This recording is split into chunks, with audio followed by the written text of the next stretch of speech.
ассалому алайкум ҳамватанони азиз. рӯзи ғалаба муборак бошад. дар ин рӯзи зафар ҳамаи он нафароне ки ҷон бохтанд аз даргоҳи худованд талаб мекунем ки ҷояшонро ҷаннат кунад.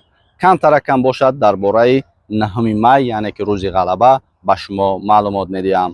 тоҷикистон ҳамеша сарбаланду сабзу хуррам бимонад. 9 май рӯзест ки мардуми тоҷикистон ва дигар кишварҳои иттиҳоди шӯравӣ яъне СССР онро ба ифтихор ва эҳсоси вазнин ёд мекунад. ҳар сол ба ёдоварии ғалабаи инсоният бар фашизм ки оламро ба фоҷиаи ҷанги дуюми ҷаҳонӣ раҳо дод. рӯзи ғалаба танҳо таърих набуда, балки рамзи ягонагии миллатҳо, фидокории қаҳрамонон ва аҳамияти сулҳ барои ояндаи инсоният аст. ҷанги дуюми ҷаҳонӣ бузургтарин муборизаи низомии таърих буд ки беш аз 60 миллион нафар ҷон бохтанд. тоҷикистон ки дар он замон як ҳиссаи иттиҳоди шӯравӣ буд, нақши муҳимро дар ин мубориза бозид. 300 000 тоҷик ба ҷабҳаи фронт фиристода шуданд. 90 000 нафар аз онҳо ҳаётро аз даст доданд.